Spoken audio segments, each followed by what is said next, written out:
in a race where we saw 8 or 9 guys lead laps, where we saw the leader blow a tire after dominating the race and just getting body slammed into the wall. In a race, the same race, where we saw the leader smack the wall himself and break the back of his car, come back from 2 laps down to be pinched into the wall by his teammate. And in this same race where we saw just about everything that could possibly happen in terms of chaos, crashes, spins, tires being blown, being stuck on the pavement itself, because we'll talk about that later, it still somehow resulted in a Kyle Larson win. Kyle Larson wins at Auto Club, his second career win at the track, his home track, I believe. I know he's from California, but I don't know if Sonoma or Auto Club's his home track. Anyways, that is beside the point.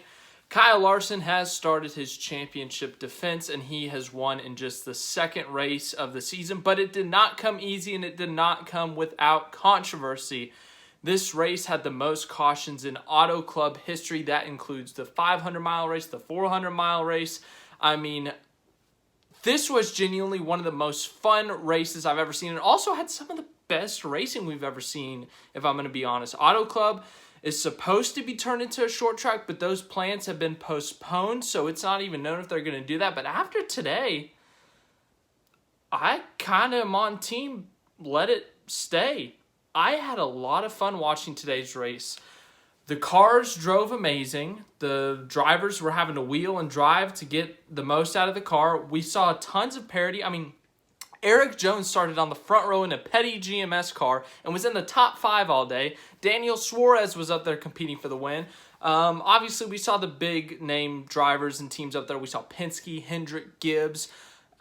Gibbs actually kind of fell off later on in the race, but we saw Tyler Reddick dominate the first half of this race. We saw, who else did we see up there? We saw Chase Briscoe up there. We saw a lot of faces that we haven't seen in the past or haven't seen in a while up front, leading laps and contending for the win, and it was thrilling. Fontana is one of the widest racetracks in NASCAR, and we saw every single lane being used. We saw slide jobs. We saw guys using as much momentum around the top to get a run down the front or the back stretch. We saw guys going on the apron trying to clear someone. I mean, it was an absolutely amazing race. It was so fun.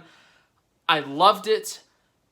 What a race. And as for the controversy late in this race, I mean, we saw some wrecks, we saw some spins, we saw Kyle Larson, while fighting for the lead with Joey Logano, Chase Elliott had a huge run off of turn 4, came to pass both Logano and Larson on the outside, and Larson he claimed that he did not see Elliott, put Chase Elliott in the wall, and Elliott later spun out and caused a caution, but Larson was able to still hold on for the win. But I'm serious. This was one of the most fun, exciting, and thrilling races I have seen because of everything that happened. Obviously, the parity was amazing. Seeing RCR up there, and I mean, Austin Dillon finished runner-up, so seeing both RCR guys up there, seeing a Petty car up there, seeing a Trackhouse car up there, seeing an SHR car that isn't Kevin Harvick up there was fun. Seeing Byron up there for a good chunk of the race. Seeing all these guys who, Byron, I would say we normally see him up front, but, seeing guys who haven't won a lot being up in winning position was very exciting. Sure, it was won by a guy who literally won 10 races last year in the championship, but it was such a fun race. I thoroughly enjoyed it, and, these cars are brand new. No one's raced them before in race conditions, and it's a track that we haven't been to since 2020, and there were a lot of problems this whole weekend. Now, we had guys spinning out in practice, spinning out in qualifying, trying to get to grips with the car, and, we saw Chastain take a hard crash in practice. We saw Kevin Harvick crash in practice. We saw in qualifying, the final round of qualifying had 10 guys. I think almost half of them spun out. So we saw a lot of guys pushing the car to the absolute limit. And also you got to factor in that Fontana is a pretty old surface track. It's very bumpy. And we saw these guys, when they would hit the bumps, they would lose control of their cars. So they'd have to fight the wheel really hard in order to keep the car straight or in order to have some control over the car, which is honestly what caused a lot of the single car incidents. In fact, I think someone earlier in the race said that there were more spins, single car incidents in this one race than there were for the first 6 or 7 races last season. That's crazy. That's just crazy. But I loved this race. It was so fun. I absolutely loved it. The only complaint I have is the complaint that literally everyone else has, and that's been a problem this whole weekend. But when when the tires are flat, like when you spin out and all the tires go flat, you can't drive away because it drags the bottom of the car, and there's some parts at the bottom. I think they said the diffuser and something else are on the bottom of the car, and when you drag it, it breaks them or it damages them, and they're like some of the most expensive parts of the car, so you can't drive off or else it, further damages those parts. So they have to get a tow truck to like hook up to the front wheels and drag the car off so that it's not dragging on the ground. So that's a problem that's going to have to be addressed and fixed over the next couple of weeks, hopefully this week, but who knows. So yeah, I mean, it's a timely thing in terms of, caution time, and also it affects the person who's spun out because they go multiple laps down. But yeah, I mean, we got time to figure that out. It's like I said last week with the next gen car, it's still kind of in development. It's still good enough to race. It's still good enough to go out there and put on a great show like we saw today. But, there are still things that we're going to learn about the car as races go on, as practices, qualifyings go on, that we're going to learn that there are going to be things that we haven't necessarily seen just because, we haven't seen them in the conditions that they're in, where a team has actually put the car together and, tuned it to the way the teams want to do it. We haven't seen them in race conditions at every track. And so there are going to be things that we see that we haven't seen in the test, that we haven't seen behind the scenes, that we're just now going to see because, we haven't seen it yet. We haven't had the opportunity to see it yet. And so NASCAR, I'm sure they will be quick to fix these issues. So I trust in NASCAR in that. But the next gen car, its first race, not a super speedway, not a football stadium. I loved it. Absolutely loved it. I mean, I could genuinely go on for probably an hour about how much I love this race. I mean, seriously, there were so many times that, I don't think we had so many cautions that this definitely played a factor, but even in the longer green flag runs, I don't think anyone got genuinely lapped unless they had a problem, they had a tire go down, they had to go to pit road, they had a gear shifting problem. Like, Daniel Hemrick was 6 laps down at one point, and he came back and finished in the top 10. Kyle Busch was 4 or 5 laps down, and he finished like 13th or something. Chase Elliott was 2 or 3 laps down, and he was competing for the win at the end before getting slammed into the wall by his teammates. I mean, this race had genuinely everything you could have asked for. I loved it. I genuinely loved this race. Seriously. So yeah, obviously Kyle Larson, defending champion, wins. But Chevy sweeps the top 4 positions. But there was a point at this race, and the finishing results will show as well. But at one point, Chevy had swept the top 5. There was like a 20-lap span where the whole top 5 was Chevrolet. And if I told you that last year, you would have guessed all 4 Hendrick cars and probably Tyler Reddick. Well, the top 5 at the time consisted of 4 different Chevrolet teams. Chase Elliott was the Hendrick driver. Chase Elliott and William Byron were the Hendrick drivers. And then you had Ricky Stenhouse Jr. for JTG Doherty. You had Erik Jones for Petty, GMS. And then you had Tyler Reddick for RCR. I'm telling you, this is so fun. If it's like this every week, I'm going to love it. Yeah, I know that there's going to be some dull races. There's going to be some races where someone just absolutely destroys the field. But the fact that we are seeing so many different teams up front competing for the win, competing for top 5 positions is an absolute thrilling thought and makes this season so much more fun because 16 playoff spots are going to be difficult to fill. And if we get more than 16 different winners, which winner doesn't make it, So it's going to be really fun. So, let's just go to the results here. We can talk about each driver in their day. Kyle Larson wins. He started at the rear of the field for an unapproved adjustment, and he got up to the top 15 pretty quickly because, him and Logano got to the top 15 really quickly, and that's not too much of a shock. But he didn't wreck today. He didn't, spin out like some of these other guys, but he put himself in a position late in this race where he was competing for the win. And he ends up getting it done. His second win at Auto Club, as I said earlier, his first win of the season, locks himself into the playoffs after a wreck at Daytona last week. So he's won. Good for him. Good job, Larson. So yeah, they picked up right where they left off, led 28 laps today. gets 5 playoff points. Second place, Austin Dillon.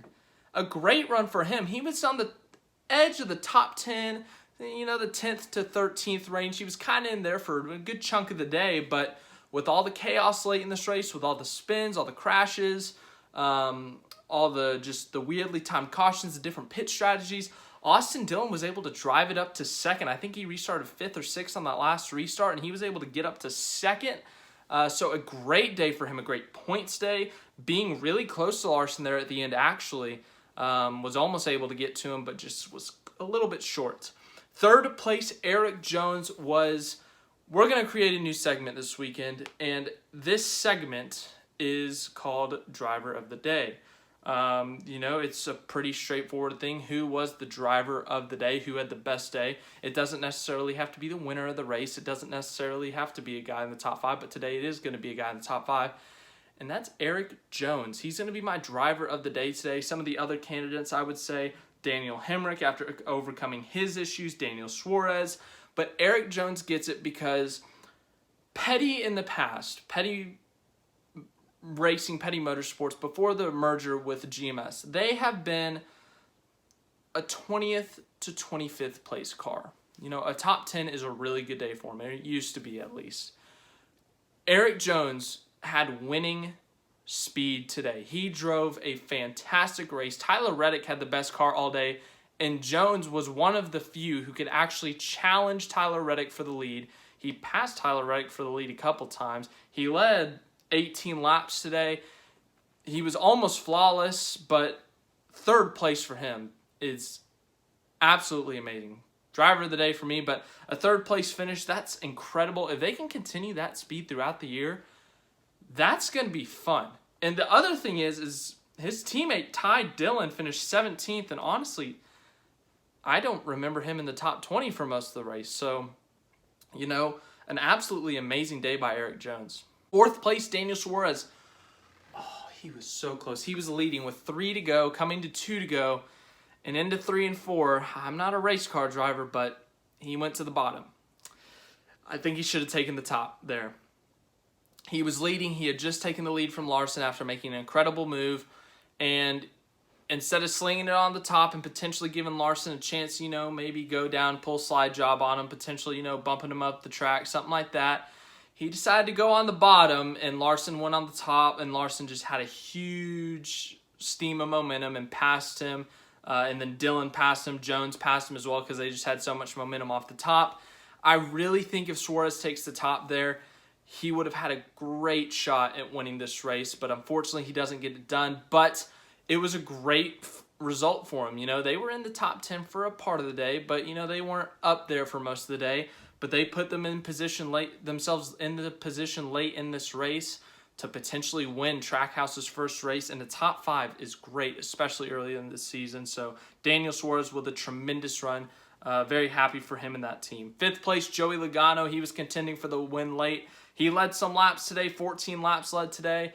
He wasn't quite the best car, but he was I would say he's top 5 car today. I don't think if Reddick doesn't get involved in a wreck, if he doesn't blow a tire, I think Reddick runs away with this one. But Logano was up there with Jones and, Byron earlier in the race. So I think he was one of the top 5 cars today, but a good day for him. Sixth place, Aric Almirola. Honestly, a really good day for Stewart-Haas overall. They got 2 cars in the top 10. Chase Briscoe was leading for some laps. So a good day for Stewart-Haas Racing overall, I would say. A 6th for Almirola, a 7th for Harvick. As I said, a good day for SHR. Harvick spun and crashed in practice, and he was 20th for a good chunk of the day, but he was able to rally. He was able to make some passes late in this race, and he was able to finish 7th. So considering where they were running earlier in this race, the 7th place is not a bad result. 8th place, Kurt Busch, had about everything go wrong for him. He failed inspection 3 or 4 times before the race, had to drop to the rear, and then had to do a pass-through penalty on lap 1, had a speeding penalty at some point today, and rallies to finish 8th, his first top 10 with 2311 Racing. 9th place, Daniel Hemrick. Speaking of people with problems, he was 5 or 6 laps down earlier in this race. I mean, he had a gear shift issue. Apparently, they tried to fix it, but he went in reverse instead of forward. It was, really messed up. And he ends up with a top 10 in his part-time schedule for college. So a great result for him considering he, was 5 or 6 laps down. That's how crazy this race was. 10th, Ricky Stenhouse Jr., a good race for him. 11th, Cole Custer won the Xfinity race on Saturday. Decent result for him. 12th, Austin Cindric was on the pole today. He was in the top 10 for a good chunk of the day, but ends up 12th. 13th, Martin Truex Jr., 14th, Kyle Busch, 15th, Denny Hamlin. Not a great day for Joe Gibbs Racing. Christopher Bell, he had his problems today, spun out, had some overheating issues, ends up not finishing, but Kyle Busch earlier in the day had some mechanical problems, and he ended up going 4 or 5 laps down. He rallies back to finish 14th, but Truex and Hamlin, they just weren't there. Hamlin qualified well. He qualified 4th, but he just wasn't quite there. He kind of, just laid in the back half of the top 10 for most of the day and just never had that winning speed. So not the greatest day from Joe Gibbs Racing. 16th, Chase Briscoe led 20 laps today. Him and Reddick and Jones were having a great battle for the lead. Byron was in there as well. It was really fun to watch Briscoe up front, but he had some problems. I can't remember exactly what, and that ended up having him pitting something. Oh, he had a bad pit stop. That's what happened, and he ends up going to the back and couldn't quite make up the ground again. 16th for him. 17th, Ty Dillon. Both Petty GMS cars in the top 20. 18th, Ryan Blaney. He was in the top 10, top 5 for a bit, but 18th. 19th, Bubba Wallace. 20th, Todd Gilliland. 21st, Garrett Smithley. 22nd, BJ McLeod. Really good run for Live Fast Motorsports. 23rd, Justin Haley was involved in a last lap crash. I think he was able to finish. 24th, Tyler Reddick. This is a heartbreaking race for him. He led 90 laps. He swept the stages. He had the best car, definitely. In fact, he was having problems, like his left leg was going to sleep because of the way the seatbelt was, but he was amazing today, and he blows a left rear tire out of the lead, was able to keep it off the wall for the most part, was able to keep it clean. But William Byron, I'm still wondering what William Byron was doing. He just body slammed Reddick into the wall. I don't know if he had a tire go down. I don't know if he hit some debris, and I don't know what happened with Byron, but he damaged Reddick's car pretty badly. Body slammed him, sent him into the wall. Reddick ended up going multiple laps down, and he ended up on the lead lap, I think, maybe 2 laps or 1 lap down, but ends up 24th. So unfortunate finish for him, but it's a sign of things to come. I put him in my playoffs and my preseason predictions. I said he was going to win some races, and he showed it today. He is going to win some races this year. 25th, Alex Bowman. He was up in the top 5 late in this one, hit the wall pretty hard, effectively ruined his chances of a good finish. 26th, Chase Elliott had the definition of a roller coaster weekend. Had the fastest time in his qualifying group in the first session. Then the final session of qualifying, he spun out off of turn 4. He was on pace for pole, and he spun out. Started 10th, was able to get into the top 3, was able to take the lead pretty early on in this race, and then out of nowhere, while leading the race, just slams the wall, and he said he broke the right rear of the car. They went and fixed it. He was a couple laps down, not running too competitive of times, but enough to where he could stay there. Gets his laps back. They make some adjustment that just makes it fast again. He gets back up into contention, goes to make a 3-wide move for the lead, and he gets put into the wall by his teammate. And he was pretty mad. Some words were said at the moment. They started with F, S, and some other ones. But yeah, he wasn't happy. I don't blame him for being mad. Larson, he said he didn't see him there, but Larson, it wasn't a great move. Elliott has every right to be mad, but Elliott showed his displeasure when he was getting lapped by Larson later on in the race when his right rear was once again breaking from the contact with the wall. He didn't hit Larson, but he forced him to go on the apron to lap him because he was mad. But yeah, that is literally like he was up here, then he went down, then he came back up, and then he went back down. So up and down day for Elliott, but they showed signs of speed. 27th, Brad Keselowski, involved in a couple of incidents, one where he spun by himself, one where he was a part of a crash, finishes a couple laps down. 28th, Corey LaJoie, 29th. Ross Chastain had gotten up into the top 10 before being in an incident where he spun.